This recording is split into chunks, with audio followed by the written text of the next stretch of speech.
Erica Kirk forgave the man who shot her husband. That is an example we should follow. If you believe in the teachings of Jesus as I do, there it was. That's it. A selfless act of grace, forgiveness from a grieving widow.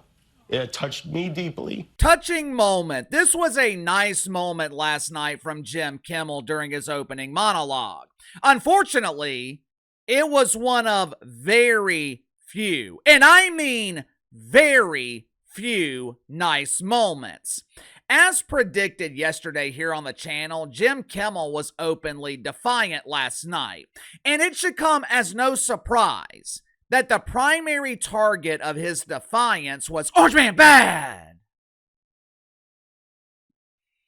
But there was one thing missing from his monologue last night.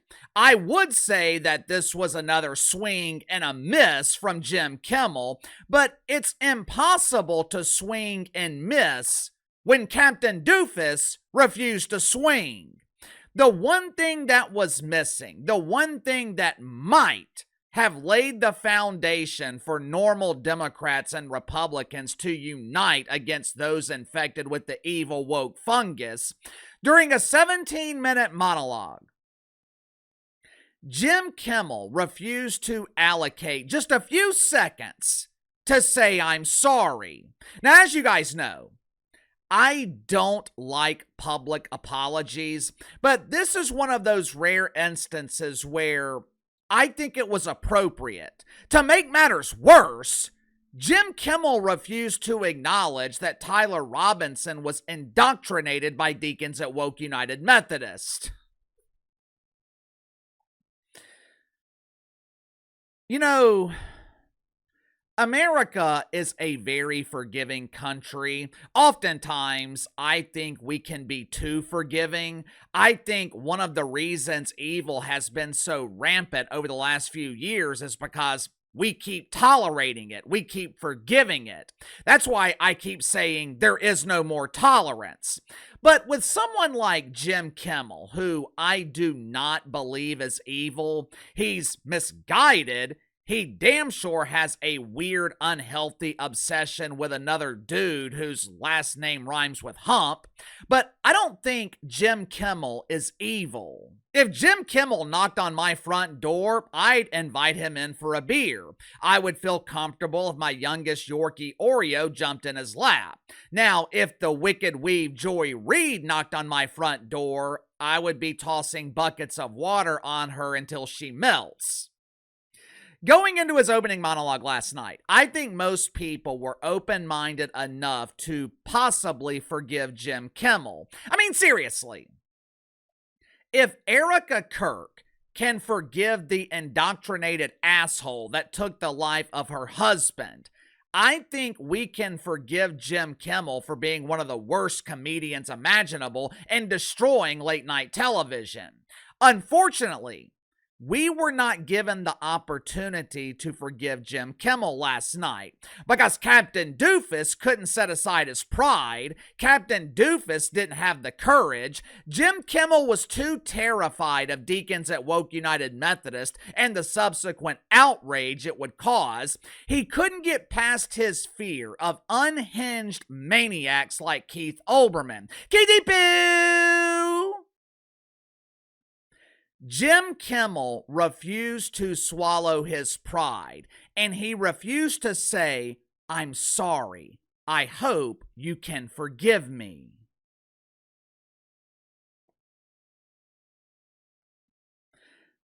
Make sure to like and subscribe. You can follow me on Twitter at KC_BTL84. Let's go and get to the sponsor for today's video, my good friends at Chapter. One thing most people don't realize until it's too late, dealing with Medicare can be an overwhelming experience.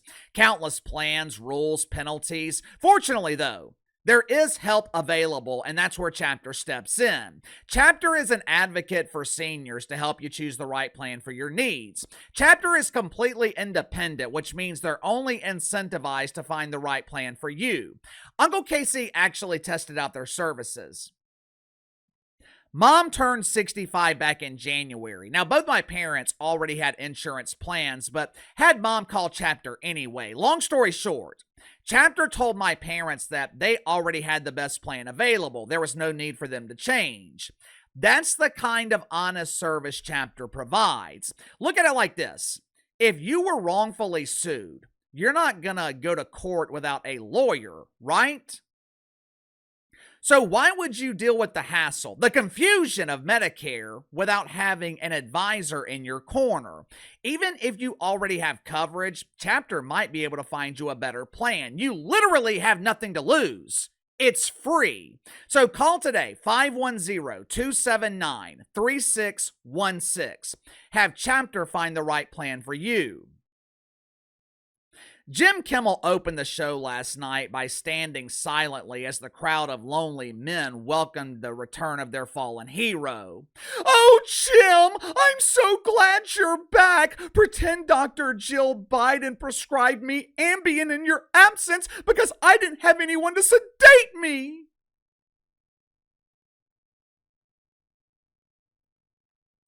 Jim pretended to be uncomfortable with the adulation, but as you guys know, Jim Kimmel relishes masculine attention. He opened his monologue with a terrible joke about Family Feud. "We are preempting Family Feud tonight to bring you this special report." Yeah, this is the problem with modern late-night television. Instead of being a late-night comedy show, Jim Kimmel and Stevie Colbert have turned late night into another news program. Every night, they deliver a special report filled with lies and inaccuracies, propaganda. That's what got him fired to begin with. Eventually, after a couple of bad jokes about Tylenol and Jim's preferred over-the-counter medication, Midol, Jim Kimmel finally got to his remarks last week that got him suspended, got him fired. KC, Jim claims that he was fired because Donald Trump is infringing on his right to speak freely. Yeah, that's what Jim Kimmel wants you to believe. Watch for yourself. He did his best to cancel me. Instead, he forced millions of people to watch the show. That backfired bigly. He might have to release the Epstein files to distract us from this now.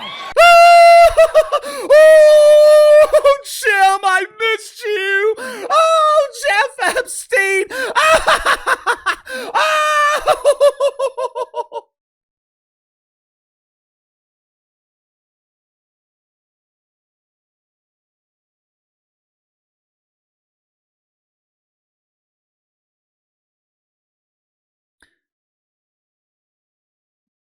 For starters, if Donald Trump and the FCC were the reason that Jim Kimmel was fired, how in the hell's he back on FCC airwaves less than a week later?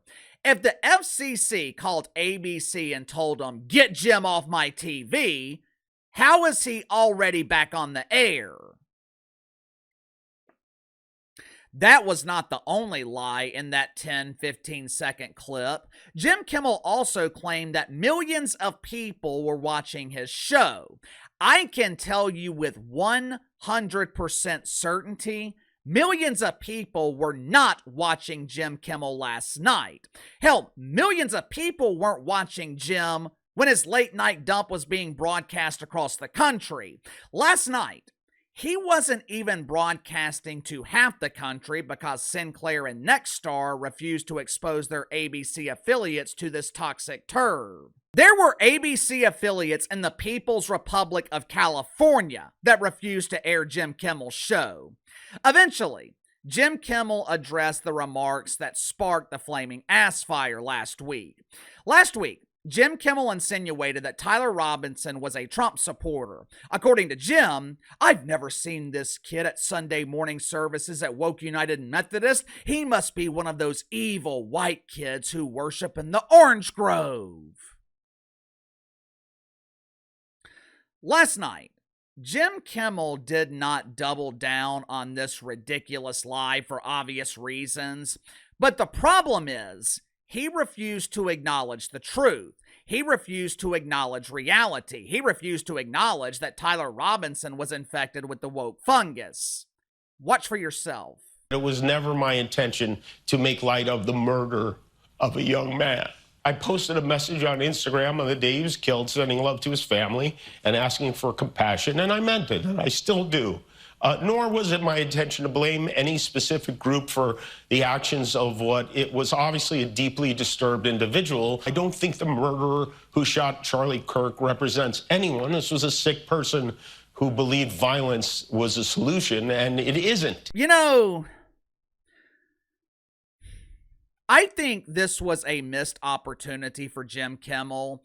All you had to do was tell the truth. All you had to do was acknowledge what the rest of us already know. But for some reason, Jim Kimmel refused to acknowledge it. Why? Like I've been telling you guys since last week, I think Jim Kimmel is terrified. Maybe that's why he was pretending to be emotional. Maybe that's why he was crying. I'm so scared. If I tell the truth, deacons at Woke United Methodist will spank me with the cat of 9 wieners.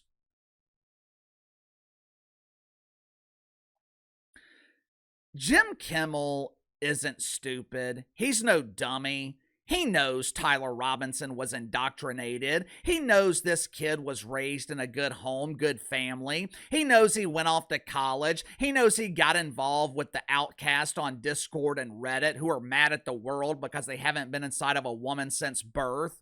Jim Kimmel knows the truth, but because of fear, he refuses to admit it.